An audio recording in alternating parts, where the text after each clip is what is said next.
Well, hey, welcome to A Valid Answer with Scott and Marshall. And we have a special guest today. Marshall, who's with us today? We have Kelly Gladden with us today. Hi, everybody. She does a show also on Kerncast. It's been off the air for a little bit, but it will come back, or so we hope. Yes. And she is here to talk with us today. We're going to be taping an episode after this, but we are also going to have her on here for our live show. We're going to be talking about the protest in Washington, D.C., which is currently igniting the internet. But we're going to get Kelly's take on this, as well as some other interesting takes on things that we'll be recording after this in another show. We are going to talk about some personal things with Kelly that she's been through recently. Some of you may know, may not. I think it'll be a very interesting episode. Absolutely. To talk to her, to get her feelings and her impressions and all of that, and to kind of compare notes, because Kelly, I believe you are a Christian theist. Well, yeah. So we're going to start off here with just to see where you're at. You are I am a socialist, liberal atheist. Yes. I am a capitalist conservative pastor. So I'm a gun-toting, God-fearing, God-loving former wife, a widow, and a mother, grandmother. Wow. Conservative Republican. Wow. Well, there you go. There you go. I'm telling you. I had to get the gun. Oh, we did a whole show. We did a whole show on water. We did a whole show on guns. I took him out to the gun range to shoot an assault weapon. Oh my gosh, it was so scary. Did you assault anyone? Was it a Me Too movement? No, it was fine. I actually hit the target out there at 5 Dogs with a little sniper rifle. I had a great time. Had a fun time shooting guns, and it was a really good eye-opening time. So, yeah, but that's what we do. We're very excited to have you here, Kelly. Thank you for agreeing to come on our show and to tape the next episode that we'll be showing at a later date. And to, talk to us about some of these things that are very deep and personal, with you. I think that our audience will benefit from hearing what we all have to say. Right. And I'm glad that you're here. So it's really great having you as our first guest. Yeah. And I'm really honored to come on your show. And I look at it like life is a plate of cookies. And we have a little bit to offer everyone. And hopefully my objective is that you gain something and you're able to be a better person and to help make the world better. Awesome. So what is it we're talking about? You saw an article, it's kind of big in the news. Well, it's tearing up the internet, right? Yeah. Okay. So last week, video surfaced. I don't know exactly when the protest went down, but maybe at what event? Do you even know what event it was? I don't know what event it was, but it was at the Lincoln Memorial, and there was a pro-life pro-life march. Got it wrong. Did they get it wrong? Well, that's not unusual for the news media. But there was a pro-life rally going on at the Lincoln Memorial or thereabouts in that vicinity. There was a Native American group that was also protesting, trying to get their share of the spotlight. And then there was a tiny, tiny band of, I think they're called the Black Israelites or Black Hebrew Israelites. I'm not exactly sure what the organization is. But they are, I guess you would call it a black supremacy movement, in that they believe that the African races and African Americans are descendants of a lost tribe of Israel, and that they are God's chosen people, and that everybody else is essentially misguided, wrong, oppressive, and so on. And so they weren't very well behaved to be God's children. Well, I don't know. They were preaching their message. It's a radical message. It's not a popular message. Did you hear them ask the young they were saying some minor pretty if rough he stuff. Was ready to be an organ donor? Yeah, they were saying some pretty rough stuff. I can't imagine Jesus saying that. Wow. Well, you're right. They were saying some pretty rough stuff. There was a kid on a skateboard nearby, and they're like, come closer, because I'll hit you. They were threatening people. It was what I would consider fighting words under the First Amendment. Correct. So basically, and they are adults. They were adults. Late 20s, early 30s. And they were talking to minors. Correct. And they were talking to minors, teenagers. Now these were not little. Which didn't make the news. Minors. These were. Yeah, these were teenagers from a Catholic school. So that, 16, 17, 18, maybe 14, 15, I don't know, but in that age range, 14 to 18, I would imagine. Some of them had Make America Great Again hats, Trump hats or whatever we call them. Yeah. And the two groups sort of had a bit of a standoff during, the videos, I think, were over an hour long, 2 hours, in some long, yeah. cases. Yeah. But at one point, there was a standoff between the two groups. And the Native American protesters, or people who were marching, I don't know if they were necessarily protesting, but the people who were there, from what I have gathered, perceived an escalation in the tension between the two groups, and for whatever reason, decided to insert themselves between the teenagers and the Black Israelites. And I hope I'm getting that name right. I guess I should pull that up. But there was a moment when one of the leaders, one of the elders of the Native Americans, was beating a drum, and he stood in front of a young man, and that young man's name was, I want to say, That's Nathan the famous Sandman. image right now. But he's a minor. Well, So 17, I think, 16, 17. Nathan Phillips versus, he was standing in front of, well, gosh, the last name was Sandman, but he's a teenager, right? Right. And the teenage boy, what I noticed from the video is the teenage boy was being very typical teenager. He was standing there. He kind of had a smirk on his face, but again, this is what teenagers do. Right. They don't process emotion and Correct. critical think the way that adults do. So his reaction was very much what I would expect a teenager to be. And he did not make any insults that I saw. He did not attempt to do any harm to anybody. he didn't even he really didn't do anything. posture. Right. He just sort of stood there. He stood his ground, Yeah, he didn't move. which you would expect, again, a teenager with all of his peers standing around him to do. He's not going to want to move because that Peacocking. would, yes. Yeah, a little bit. So the Native American elder and many members of the indigenous community seem to have taken some offense at this. And I understand, and I don't want to downplay that. But it doesn't seem to me that this young man attempted to deliberately disrespect that community. And he reacted in a way that I feel is relatively natural for a teenager. And if I have one or two questions, the first would be, where were the law enforcement? Where were the chaperones? And second is, where are the chaperones? Yeah. So those are kind of my questions. Now, I don't know if we have a topic because it sounds like we all read the same, information here. But where do we go from here with this? Do we all agree on the events? Did I miss anything? It seems like that sounds.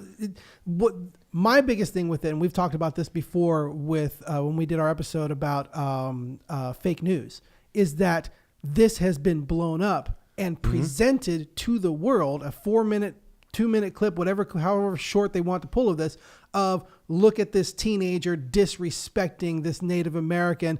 I even read reports that the kids behind him were being reported as shouting, build the wall, which, Right. as I understand, was not happening. Did not happen. Did not happen, but the report that initially came out was teenager disrespecting a Native American and his friends shouting, build that wall.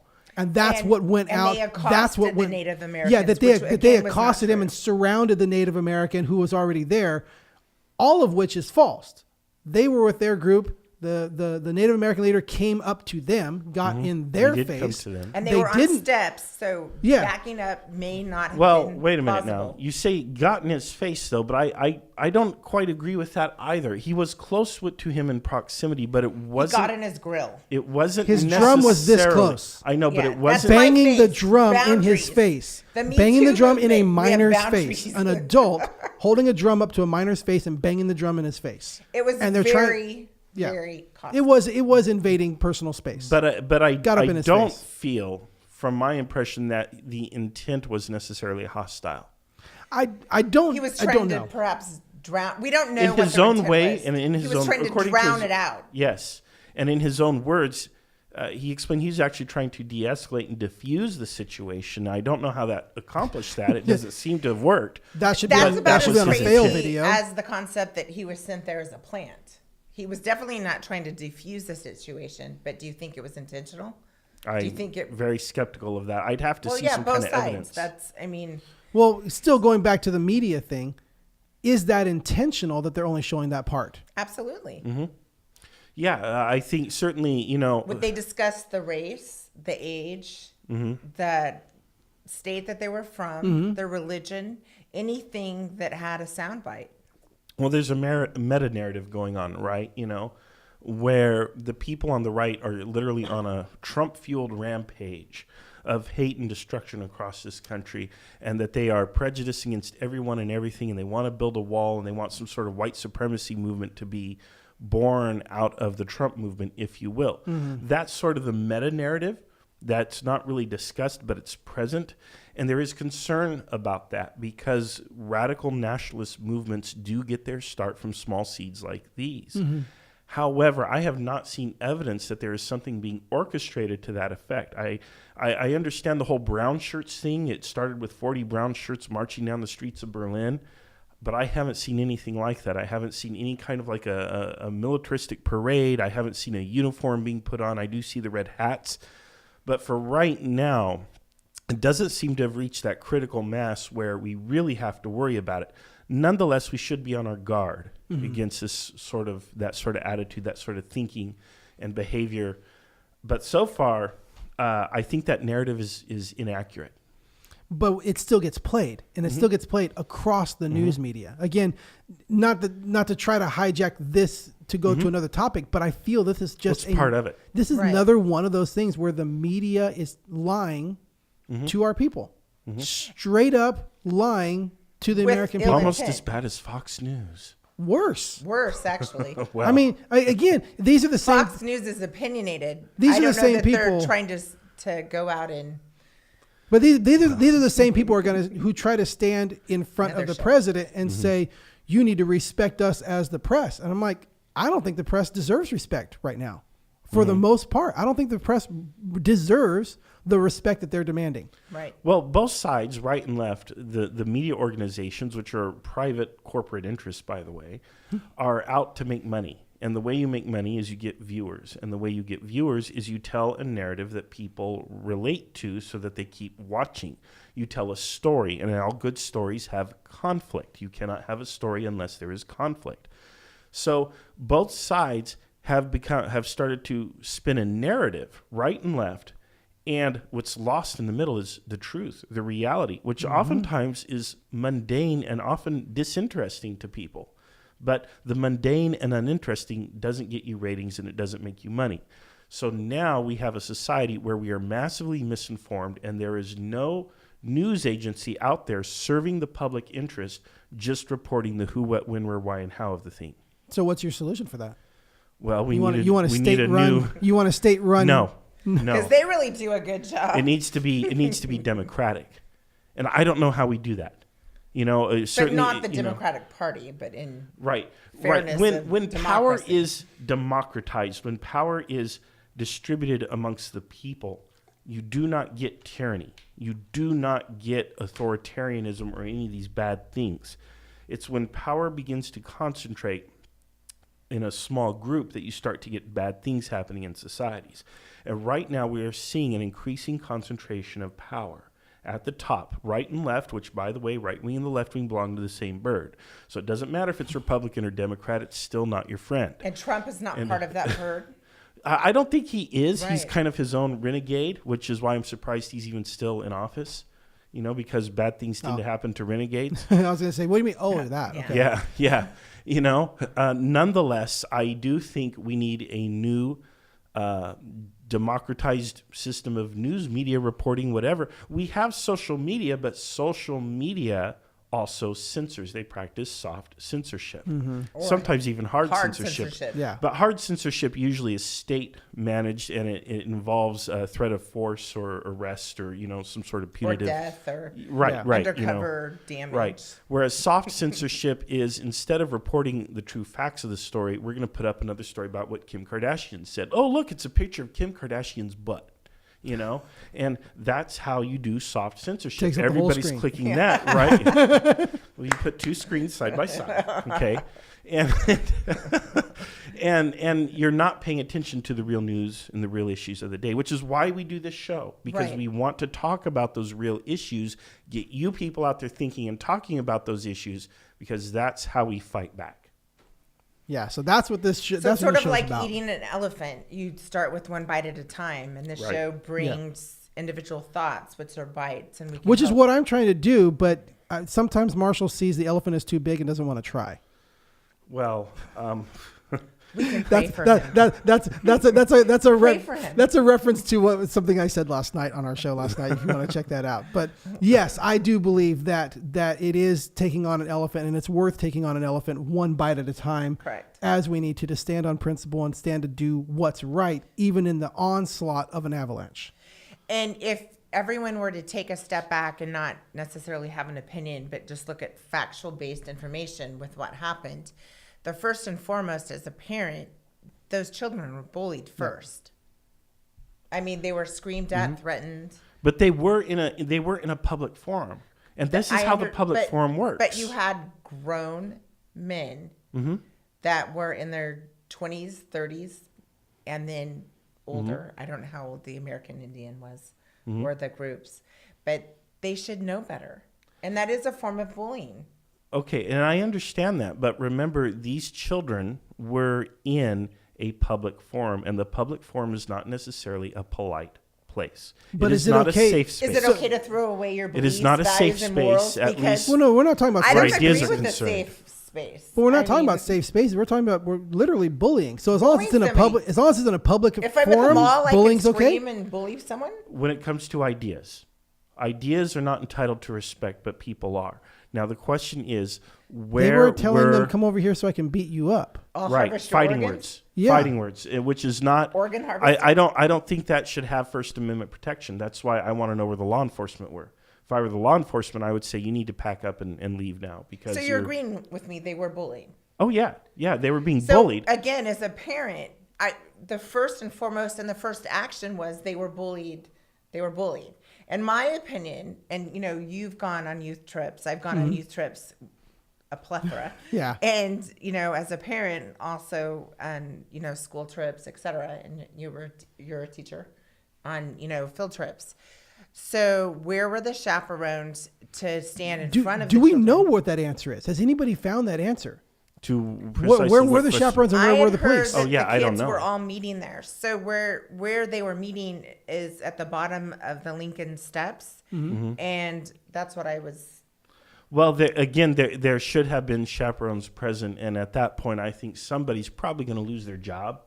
Rightfully so. Certainly, that's going to Because I happen. don't feel if my child was on that field trip, they were protected. But there should have been law enforcement there, paying attention to this. And when you hear that type of speech, when you hear fighting word speech, they need to intervene and say, all right, you know what, guys, you need to pack it up for the day. Right, because again, it was 2 hours. It wasn't the 3-minute clip that you saw on TV that they portrayed. Right. This was a process that happened for 2 hours. And during those 2 hours, nobody showed up. No authoritative figure figure showed up. Either. Generally, when they do, they do escort you. So I So would maybe assume it just that didn't seem like it escalated enough. There was no physical altercation, so maybe they just they're still talking and just didn't pay attention to it. But and were they all there for the pro-life portion? I mean, the school was there for that, right? Correct. Right. The school was there for a pro-life rally, which again is fine. Which didn't get a whole lot of coverage until this happened. No, but now it got some. quarter million people showing up for pro-life into one city, and that it doesn't really It doesn't hit make the news, but yeah. because it doesn't fit the narrative that the right. news wants Well, to I put guess out. that would be soft censorship, right? Yeah. Okay, so there you go. So again, regardless of how I feel about the topic of pro-life personally, I certainly feel that we need objective, unbiased news coverage. In events like that, anytime 250,000 people get together to march or say something, we need to give them some share of voice. And the fact that that's not happening is, again, a troubling sign for our nation. As a prior California delegate going to some of the conventions, and especially when Trump decided to run, it was amazing to actually be there and to see what's happening. And I went to the inauguration and to the military ball, etc. To actually see there and witness things firsthand, and then look at it on the news and what was reported, and it's not even parallel. I mean, it's not like they got a few things wrong, which you could expect, but it was a completely different story. I mean, they blew up a limo not too far from the White House, and the Black Lives Matter group did, and everyone. Is that a fact? Do they know that Yeah, they group were was there. There was video responsible of them. for. Oh yeah, they were standing Did on they the claim car. responsibility for it? Yeah. Okay. Yeah. I never heard that in the news. Yeah, I didn't either. Yeah, there was a lot.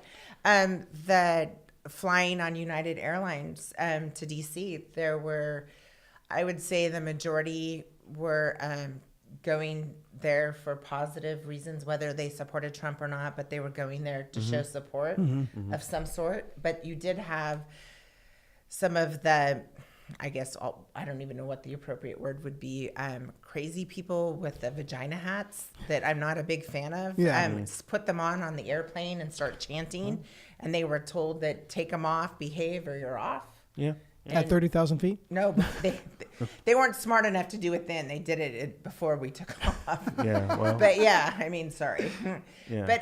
But when you got there, I mean, there were a few people with that, protesting and saying bad things, but the majority of people were embracing the change because it was somebody different. It wasn't a Republican. It wasn't a Democrat. It was somebody that was going to bring money into the environment. So the wait staff, etc. Yeah. So on that, talking about Trump coming in, do you think, because that's one of the reasons why I was really cheering for him at the beginning, is I wanted an outsider. Like I want the system. I just want somebody to crash the system. I want somebody to just, I'm really He's doing big. a good job at it. Well, that's what I was going to ask you. I said, because I feel that he came in and still set up a whole system of cronyism and his own people. And I feel disappointed in what I was hoping there would be more shakeup. And I feel like he's come in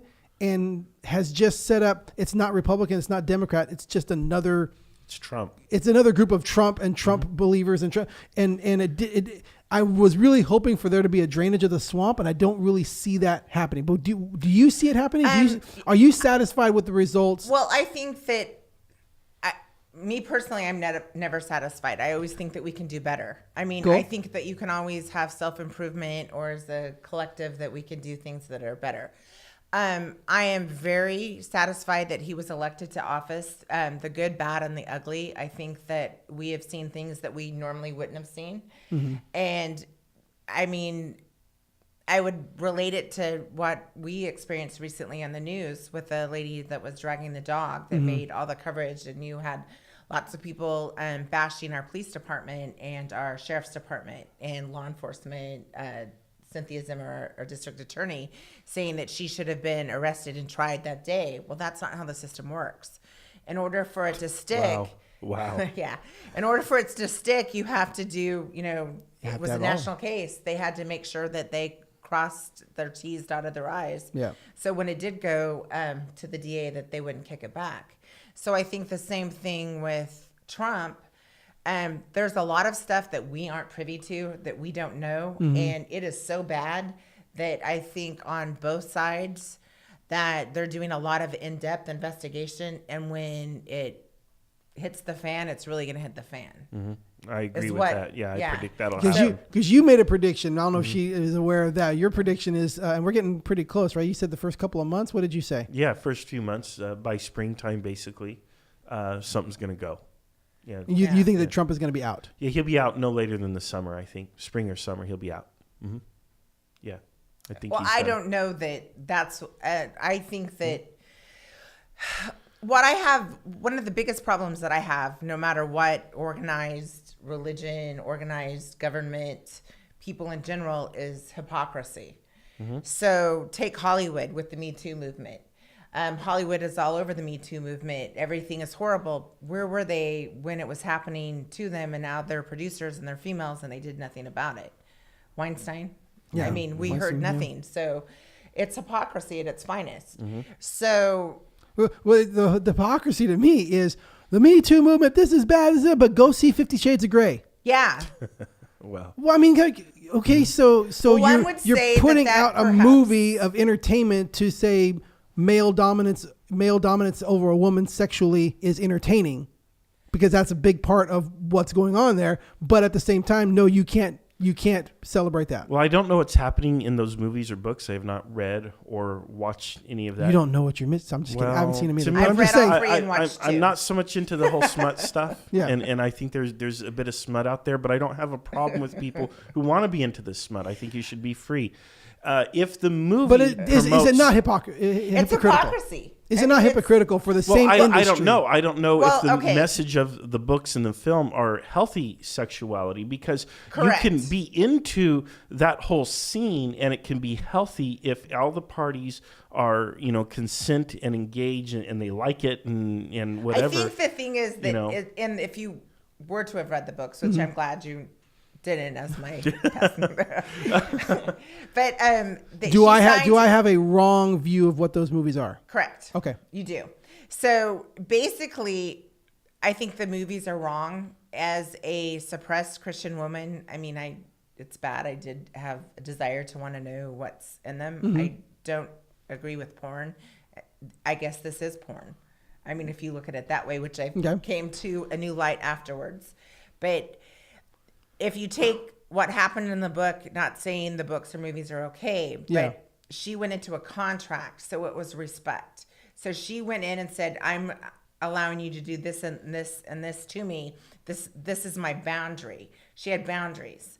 So they're two consenting adults going into a contract. So therefore it is right. Okay. But is it right to subject women or to make money off of women sexually like the industry does? Absolutely not. Gotcha. So, I mean, we could argue that, but Yeah, I'm just saying visually the optics of the hypocrisy. what about getting on the airplane and going to the crazy islands where the pedophiles go in the Where are another you going show? with that? Where's that at? He wants to know. No, just kidding.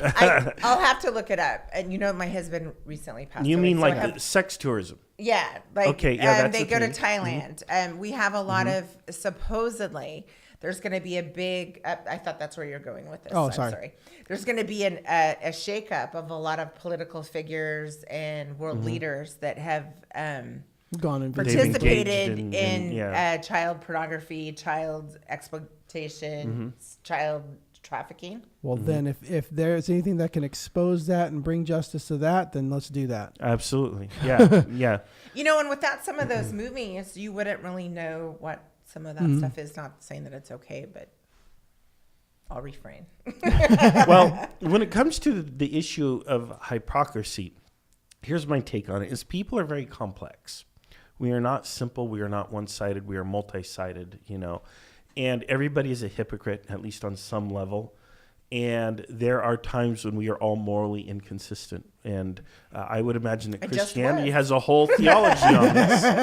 And I'll let Scott speak about the theology of that. But the reality is none of us are perfect. We all fall short. Everyone is He's a literally moon quoting scripture right now. and has a know. dark side, I which they got never all show scared. anybody. Everybody has a closet with skeletons in it and so on. And For all we of sin have and to, fall short of the glory of God. There you go. Amen. But we have to accept people as they are with their traits and their flaws, their qualities Correct. and everything. And that also includes our political figures. Correct. A lot of people make fun of Trump because he makes a lot of gaffes. And to me, it's more an error of judgment. I don't care that his spelling is imperfect. But I do wish he would show better judgment, as our president, and he's not. And Take away the Twitter. yeah, definitely Hashtag do that. Twitter free. But people are Market complex. that. People are not saints.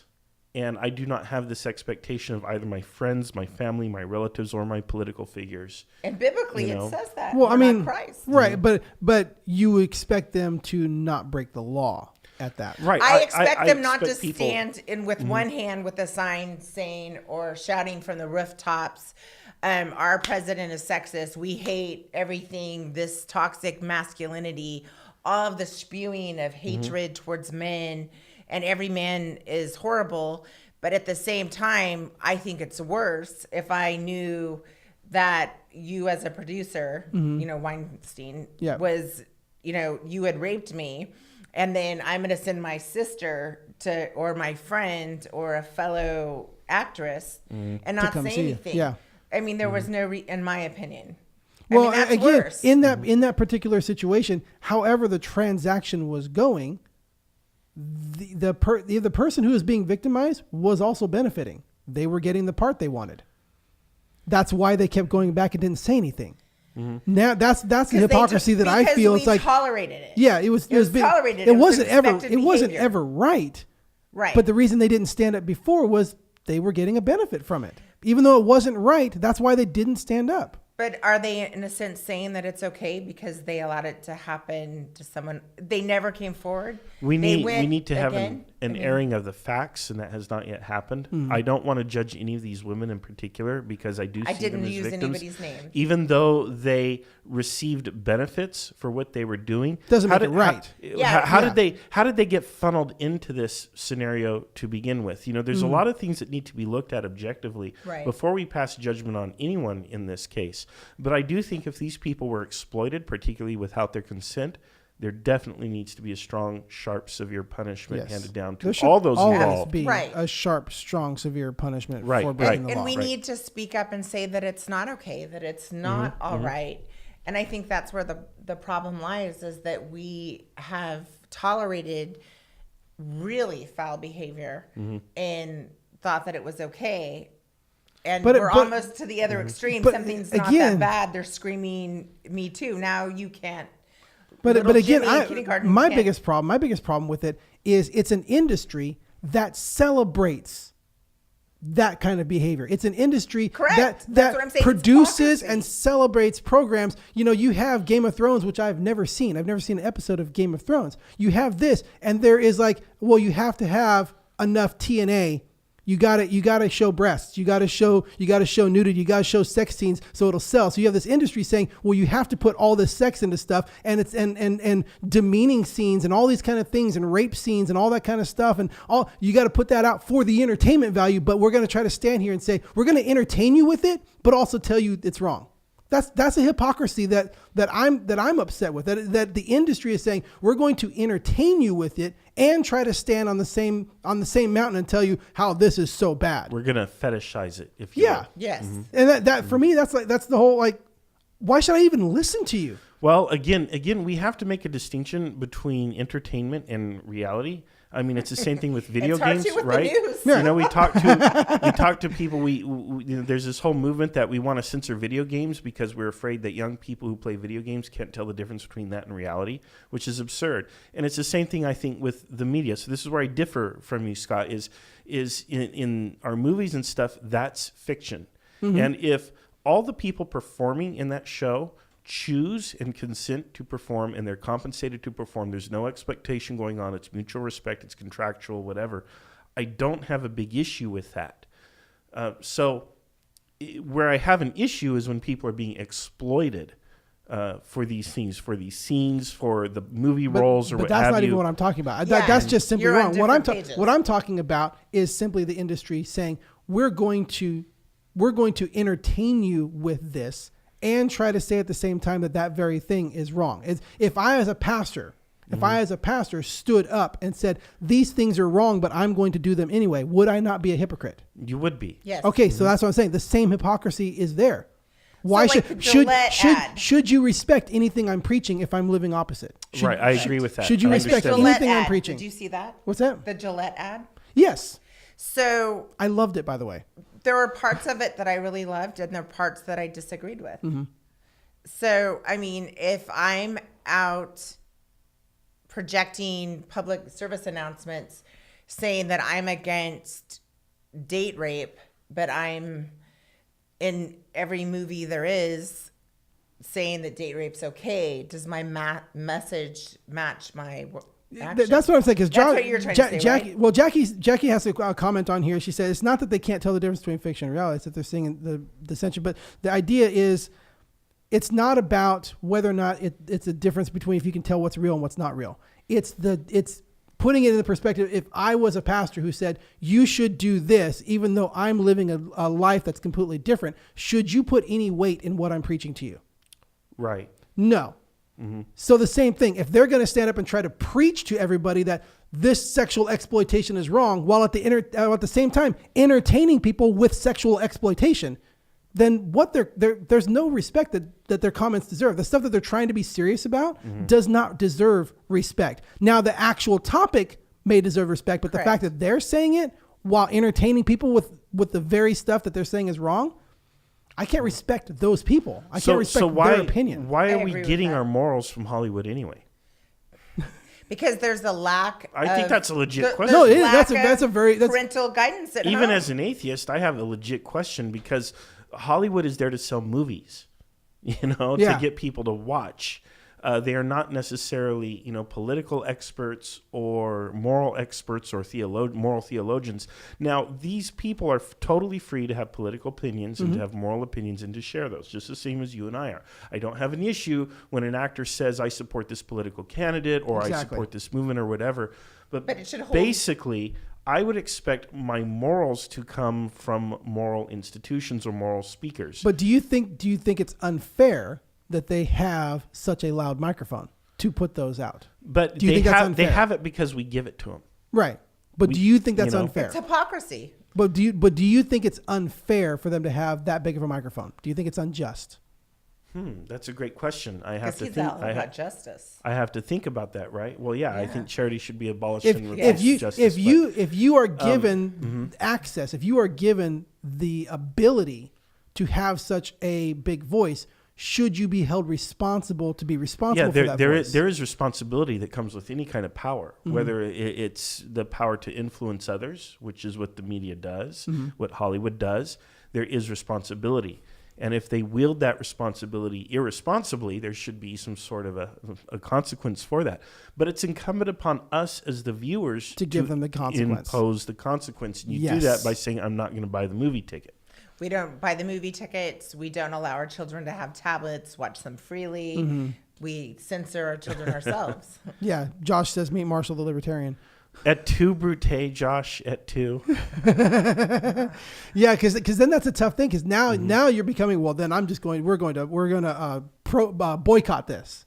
And I'm like, I don't know how I feel exactly about boycotts. If we're going to boycott one thing, why not boycott everything? Pretty much everything we should probably. Well, that's boycott the thing. Is people are complex. Yeah, things are complex. Here's an idea. Why don't we be nice, kind, and loving? And if you don't want it done to you, perhaps don't do it to someone else. Wow! Oh my gosh, the golden rule. Where have I heard that? Do unto others. Think about how simple that is. Everything that we've discussed. Again, if I was taking it back to the Magna situation, the boy with the princess. Yeah, the MAGA hat, yep. So taking it back to that, as a mother, if I were there, I would have told the boys from the Catholic Church, let's walk away. This is an unsafe environment. You're not doing anything wrong. Because at that point, they hadn't. I would have called security on the Black radical group. Sorry, I don't remember what it's called. And had them removed from the situation. And after everything was said and done, I probably would have had a meeting with the tribal leaders to explain that it's probably not a good idea to go bang a drum in somebody's personal space or to protest in that way. Because if we're protesting for rights, we can't trample someone else's rights in order to get our rights taken. Right. And it's really simple. I think we've lost simplicity. So if I'm trampling your rights to show you that I'm right, it's wrong. Right. So again, correct. If the Yehusicals wouldn't have yelled at the other Yehusical behavior, the middle Yehusical person wouldn't have had to come up and get in their face. Yeah. Jackie Cameron had a great point that I want to go back to. She stated this here. She said, but when you've been desensitized to the violence, crime, sexual misconduct, it doesn't seem like you're crossing a line by watching a movie. And I think that's a great point. But the question is, how do we manage that without imposing some kind of state censorship? Because, I know you guys are calling me libertarian here, but I don't want to get into the realm of state censorship. Even though I'm a socialist, I'm a democratic socialist. I believe that the people should hold the power and the workers control the means of production. Right. I don't think you should choose my morals. Right. Or perhaps even you. I'm probably closer on the same. Just teasing. But on the same guidelines, I mean, we should think for yourself. And we don't want to be so far to the extreme either that you have to say, here's a contract. Is it okay to kiss you at 8:00 after the date if you hand me your napkin. Right. Because that's basically what it's leading to. I mean, you've talked about this before about, personal space and what should be the accepted social contract for physical, contact do you mind and stuff if like I that. touch you? Yes, you may touch me. Okay. Is this offensive? No. Look how simple it was. Right. I mean, it's But- why do we but- have to overcomplicate But at the everything? same But time, thank in our- you for obtaining my consent. right. No, but at the same it time, wasn't. Yeah. go ahead. No, I mean, it's not, honestly, like, it's funny because when we used to take photos, everybody would squeeze in together and it wasn't an issue. Now it's almost awkward when men take photos with me that they have, is this okay? Can I put my hand, in the middle of your, it's awkward. And I feel sorry for them. I'm not awkward, but yes, it's okay. You're not violating me. Thank you for asking. It's became almost to the opposite extremes. But isn't there in our society an acceptable level of assumed physical contact that's within our Absolutely. society? We need if you physical touch. walk up to somebody and put out your hand, is it wrong? Can I shake it? Do you need to say, can I shake your hand? Or what is that social? I mean, if a woman was, how you doing? Oh, hey, side hug. You learn Is the that church. the walk up church behind hug. someone? Excuse me. You put it's this area safe, and you stick your bottom out, and I'm not pressing my breast In the Victorian era, Yeah. there was a whole language, the language of the fan, and women would carry fans, and how they would work the fan You're right. communicated certain messages to potential suitors. Correct. And if you touched your cheek with it, it was permission to be kissed. You may kiss me.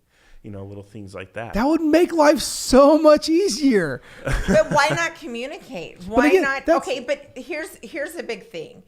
If you're leaning into me to give me a kiss, and I'm leaning away from you, what That's does that a- mean? What does that I'm mean? stopping. Anybody? Anybody? Okay, Yeah. exactly.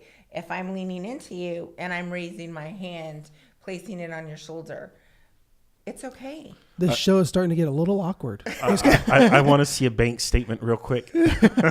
No, but again, going I've back already 21 years did a ago, DNA test. going back 21 years ago, my wife, who was my girlfriend at the time, we were sitting on a bench overlooking the bluffs at sunset, and I had my arm over her like that, and I just said, you know what? It just in the conversation, it's like, am I pushing? I don't want to push us too far physically. I don't have, this is only the second relationship I've been in, and the girlfriend I had before pushed us too fast. I don't want to do that. I just asked her, I was like, are there limits? Do you want, Right. She's like, I don't want to kiss anyone until we're engaged. I'm like, good thing to know. I almost tried to kiss you last night. Right, and that's But that's a good thing. personal Literally, we just talked, boundaries. yeah. So But we it's should just teach talk our about it. children to have boundaries. But if we all just knew those rules, that if I saw her and she had her fan, she went like this, that would be so much easier. But the problem is some people won't want a fan. Yeah, it's Because true. a fan might Yeah. kill birds, might kill the tree. It might scare somebody. Again, back to common sense. I mean, what are you comfortable with? What are your personal boundaries? There's a great Christian book, Boundaries. It's a really good book. Jackie Cameron is responding to this, said, I don't have to shake it back. If I was responding to me putting out my hand, said, I shake it. I shouldn't have to shake it back. No, you shouldn't be required to shake it back, but me offering to shake should not be offensive.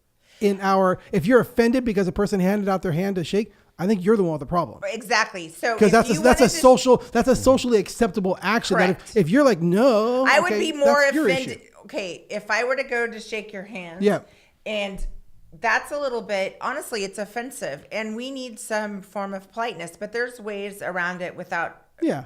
Again, by not shaking your hand, I'm trampling your rights as well. Not trampling rights, but Well, no, your People have the right to control physical contact to their bodies. yes. correct. So if I wish to rebuff a handshake, if I don't want to accept a handshake, that's a choice that I'm within my rights to make. Yes. And that's not necessarily rude. It might be poor form. You might not like it, but my body. I think it still can is be mine, considered and- rude. I think it's rude. Because there's a social level, a level of social acceptance to a handshake. That if you a refuse, handshake means something. yeah, It's a peaceful gesture. Yes. It's So if you rude. refuse it's it, very rude you are not being to rude. shake somebody's hand. And I personally but that's okay. would- Just because you're being rude doesn't mean I have the right to then. Well, I'm going to take your hand anyway. Then I would be crossing That would boundaries. be Yeah. crossing the you line. would cross the boundary, but Yeah. I think that maybe if we Right. again were I kind agree with and you, nice Jackie. and shook hands, we wouldn't have as many issues. I mean, what's the harm in a handshake? None. And no, Jackie, you're saying, so I'm forced to allow you to touch me. No, you don't have to. I'm just saying, don't be offended that I offered. Right. That's what I'm talking. Don't be offended that I offered. If you don't want to, Right. yes, socially acceptable. That is kind of a rude thing you did, but that's okay. You can be rude and not want to be touched. Be uncomfortable that's fine. And have Just to don't be touch upset somebody. that I offered, because that's a socially acceptable Correct. gesture. Now, if I try to walk up behind you and grab you around the waist, no, that's not a socially acceptable. No. That's a, and then again, that's something that I'm doing. If I'm Or offering if out you my hold hand, my I am hand not too taking your long hand. when I'm pulling away, or you pull me into you when Yeah. I'm. So Yeah. hold on. So That's no, that's different. not. I'm not telling that. I'm that sorry, you Jackie, are- if that came across wrong. Right. I'm not saying that it's okay to be groped. It'll be on Facebook tomorrow. That I thought was okay Hey, to who grope. knows what the fake news is going to put out about Yeah. this whole conversation? But hopefully they're watching, because that means a lot of people are watching, and that's a good thing. So I volunteer at my grandchildren's school, and physical touch is so important. And with the kids being little, they're kindergarten, first, second, third grade, they need physical touch still, in my opinion. And from what I've read, I don't have a problem with them coming up and again, it's all appropriate, and boundaries and not anything inappropriate. But then, they pull my hair, not mean, but touch your hair. I mean, I've had them, they're all in your face, depending on the age. And I'm not offended. I mean, they're in my personal space. Yeah. And They don't know what's socially acceptable or not. correct. They're it's, children. To me, to teach them and guide them by my positive behavior. Am I getting blasted? No. Somebody's commenting on Marshall right now. Okay. Two more But from anyway. Marshall needed. Well, hey, this has been a valid answer with Scott, Marshall, and Kelly this time. Thank you for joining us today. It's been a pleasure. Thank you guys so much. It's been a lot of fun having you here. You can catch us on Sundays at 5:00 and also on Mondays at 4:00 right here on Kerncast. You can find us on A Valid Answer. Email us, avalidanswer@gmail.com. And until next time, this is Scott. This is Marshall. Kelly. All right. Catch you guys next time. Thank you.